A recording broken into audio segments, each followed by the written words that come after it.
Thomas's Milkshake Muddle. Once a year, the children of Sodor are all invited to a special summer party. There was to be ice cream and cake for everyone. I love ice cream. Every engine wanted to be the one to take the children to the party.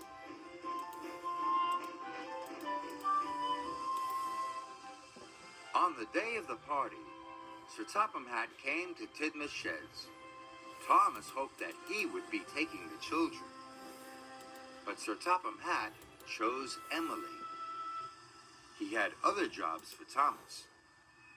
Thomas, first you ought to go to the dairy to collect milk to make the ice cream. Then you must go to the farm on the other side of the island to collect butter for cakes. All in time for the children's party. Thomas set off proudly.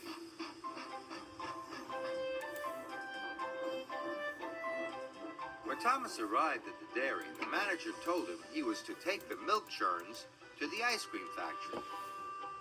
You have to go very slowly, he told Thomas. So Thomas steamed carefully away. Slowly and carefully. When Thomas stopped at a signal, he met Emily. When Thomas stopped at a signal, he met Emily. Hello, slow coach, she whistled. I'm not being a slow coach, huffed Thomas. I'm being reliable. If you weren't a slow coach, Emily sniffed, Sir Topham Hatt would have given you my job.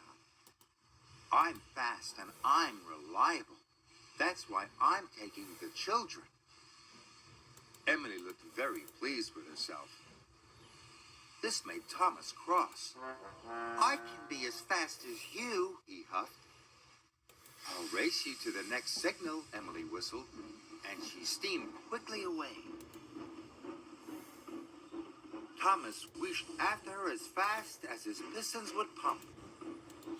Thomas wheezed after her as fast as his pistons would pump. As he raced along, the milk churns rattled and rocked. They biffed and bashed. Whoa! Slow down. Signal, Thomas raced ahead of Emily. Slow down. Very pleased. He steamed off for the ice cream factory. But he had completely forgotten about going slowly.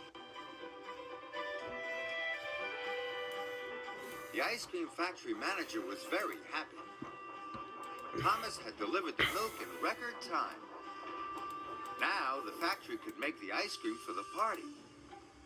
But when the manager looked into one of the churns, he was very surprised. This milk is almost butter, exclaimed the manager. Huh? The factory manager asked Thomas if the churns had rattled around. Thomas looked worried. If you shake milk for long enough, it turns to butter, he told Thomas. Thomas was very upset. Thomas was very upset. The factory manager was cross. You must go back to the dairy and get more milk. And remember to go slowly this time, he said sternly.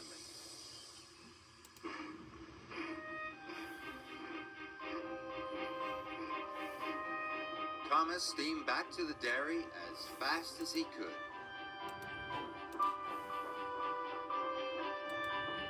When Thomas arrived back at the dairy, Sir Topham Hatt was there.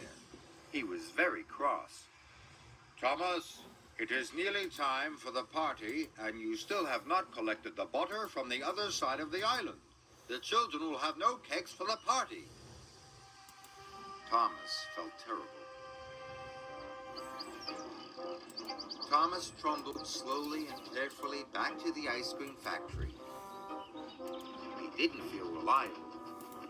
He had let everyone down.